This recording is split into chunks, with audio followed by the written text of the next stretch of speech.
सोमपुर नाम का एक छोटा सा गांव था जहां के लोग बहुत अच्छे थे।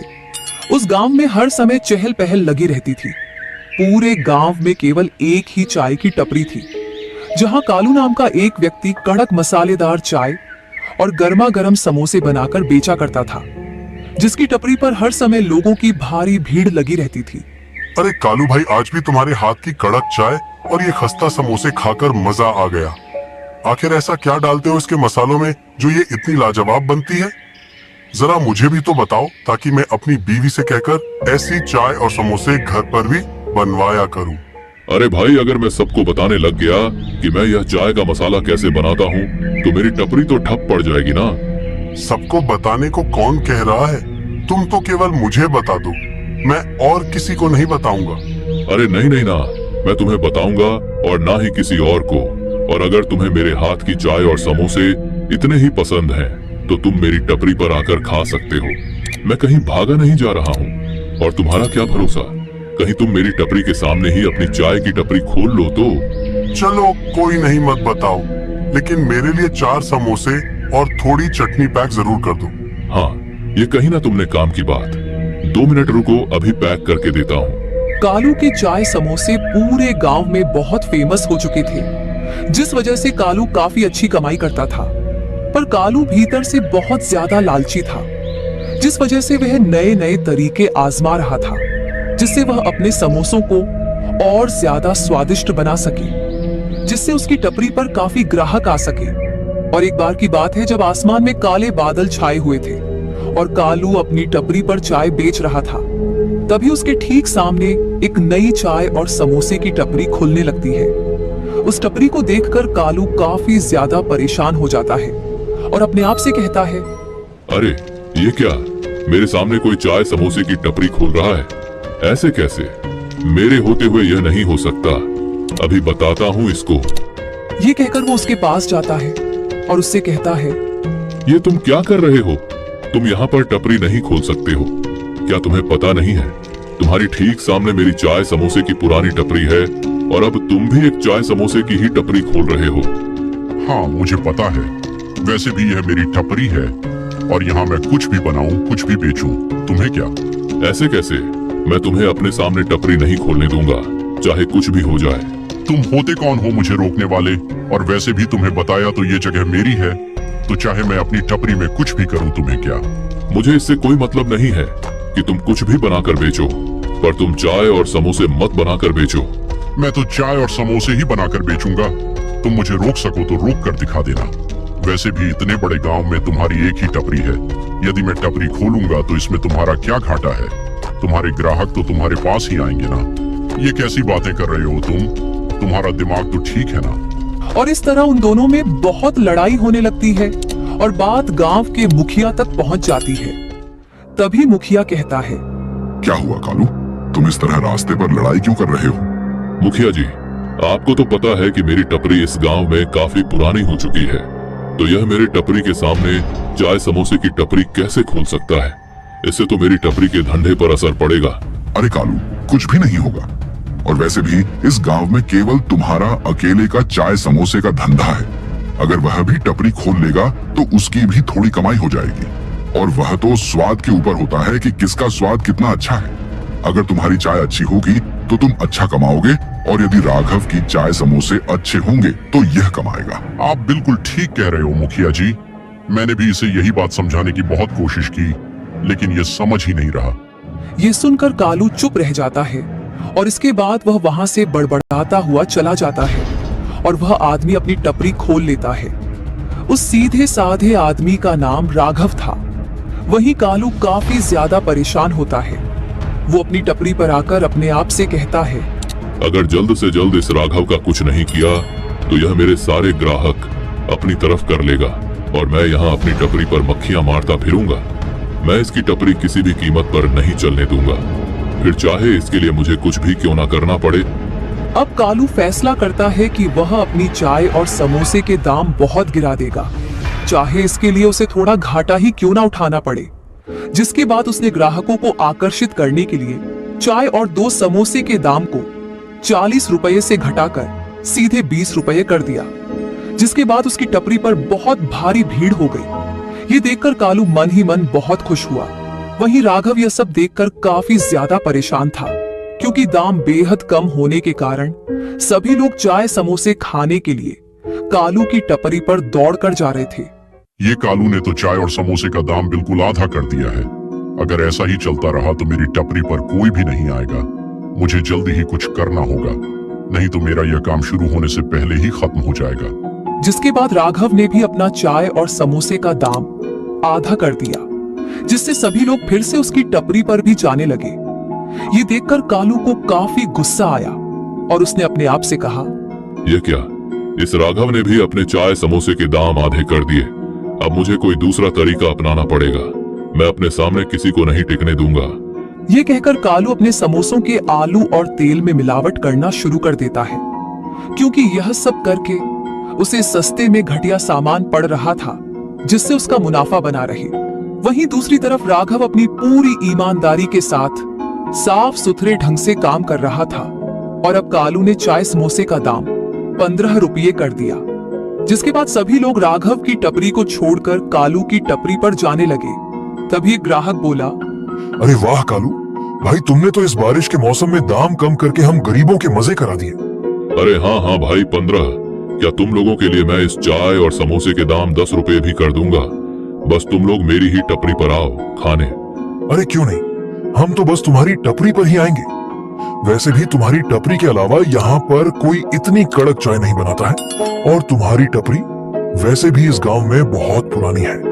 हाँ, पर कुछ लोग हैं जो मेरे सामने जबरदस्ती बराबरी करने आ गए हैं।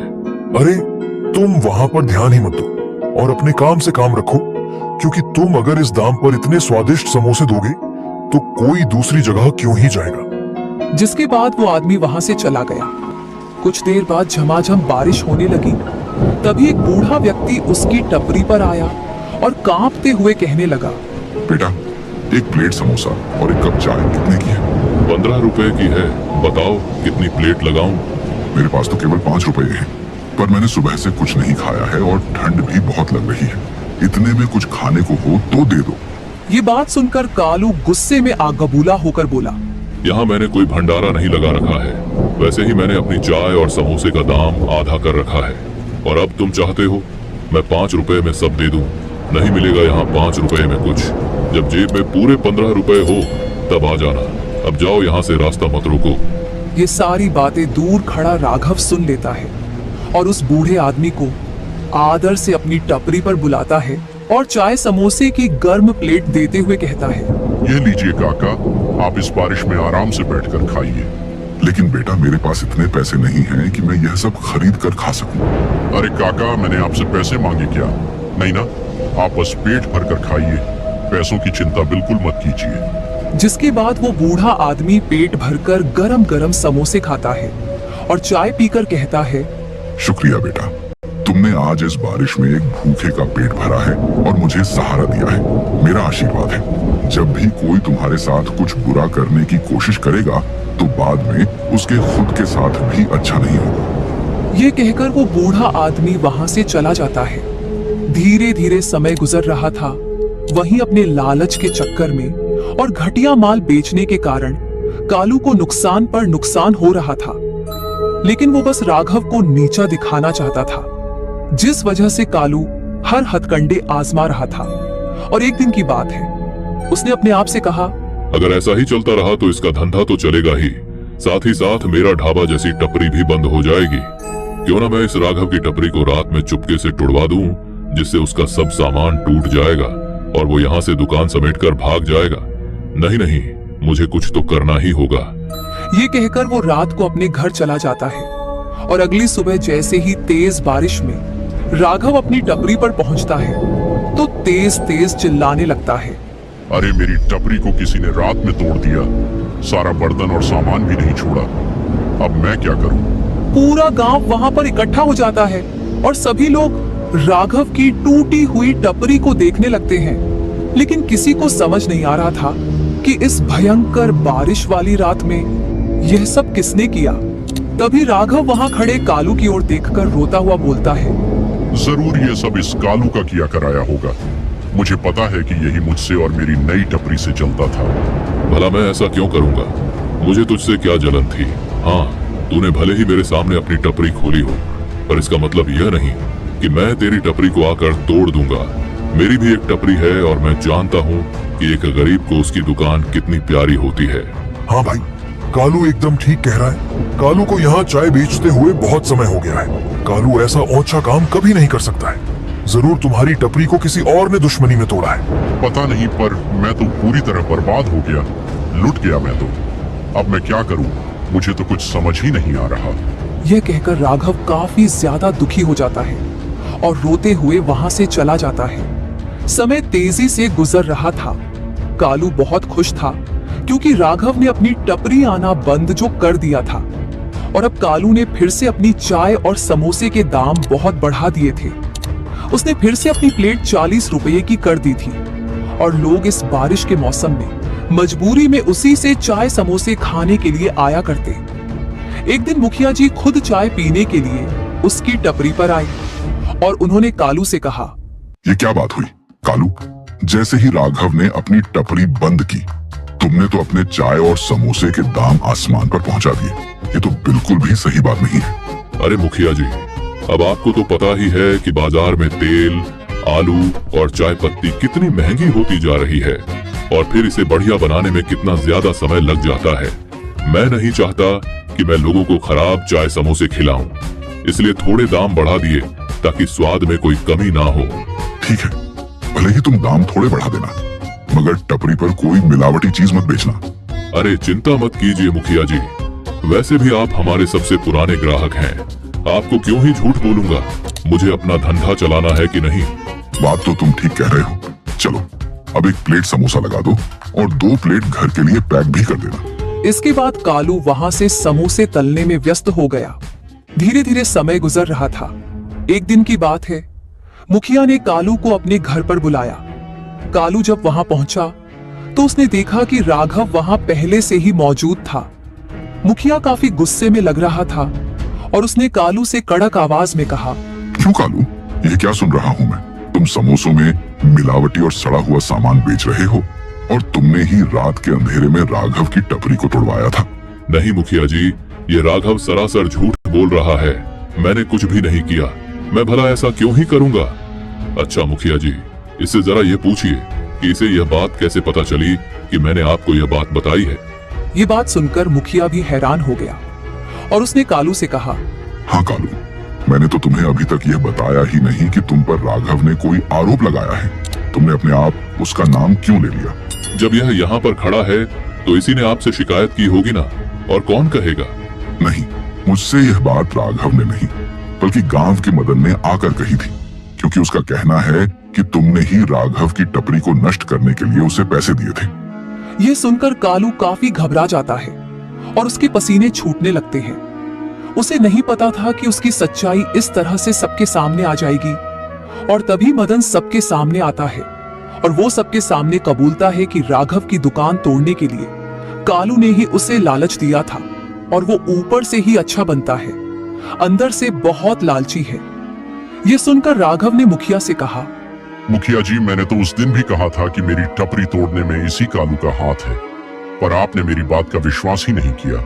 लेकिन किसी ने सच ही कहा है। सच को चाहे जितना भी छुपा लो, एक ना एक दिन वह सबके सामने आ ही जाता है। अब सच सच बताओ कालू, तुमने राघव की टपरी क्यों तोड़ी और तुम इतने समय से लोगों को मिलावटी समोसे क्यों खिला रहे थे? मैंने तुमसे उस दिन भी कहा था, पर तुमने उस दिन मुझे मीठी मीठी बातें बोलकर बहला दिया था। मुझे माफ कर दीजिए मुखिया जी, मैं लालच में पूरी तरह अंधा हो गया था। मैं नहीं चाहता था कि मेरे सामने कोई भी दुकान खोले और मेरे ग्राहक खराब करे। इस वजह से मैंने यह सब कुछ किया। मैंने जैसे तैसे तो अपनी टपरी को इतने साल चलाकर यहाँ तक पहुँचाया था, और कोई मेरे सामने आकर उसे ऐसे टक्कर दे, यह मुझे हजम नहीं हो पा रहा था। अच्छा, तो इसके लिए तुम ये सब घटिया काम करोगे? तुमने बहुत बड़ा गुनाह किया है। तुमने केवल राघव की टपरी ही नहीं तोड़ी, बल्कि पूरे गांव की सेहत के साथ भी खिलवाड़ किया है। अब तुम्हें इसकी कड़ी सजा मिलेगी। मुझे माफ कर दीजिए मुखिया जी, और राघव भाई तुम भी मुझे माफ कर दो। लालच में आकर मुझसे बहुत बड़ी भूल हो गई। मैं राघव का जो भी नुकसान हुआ है वह पूरा भरने के लिए तैयार हूँ। वो तो तुम्हें हर हाल में भरना ही पड़ेगा और तुम मेरे अगले आदेश तक अपनी चाय की टपरी भी नहीं खोल पाओगे। देखा ना, तुमने अपने लालच में आकर अपना ही भारी नुकसान कर लिया। अगर तुम इतना लालच नहीं करते तो आज तुम्हें पूरे गांव के सामने इतना शर्मिंदा नहीं होना पड़ता। जिसके बाद कालू ने राघव की चाय की टपरी को अपने पैसों से बिल्कुल ठीक करवाया और साथ ही पूरे गांव वालों से हाथ जोड़कर माफी भी मांगी। जिसके बाद कालू ने मुखिया के अगले आदेश का इंतजार किया और फिर अपनी चाय समोसे की टपरी फिर से खोल ली और अब वो भी बिना किसी मिलावट के पूरी ईमानदारी से राघव की तरह ही साफ सुथरी चाय और समोसे बनाता और सबको खिलाता। तो दोस्तों, इसी तरह हमारी यह कहानी यहीं पर समाप्त होती है। अगर आप भी चाहते हैं कि अगली स्टोरी में आपका नाम आए तो चैनल को सब्सक्राइब करके अपना प्यारा नाम कमेंट जरूर करें। धन्यवाद।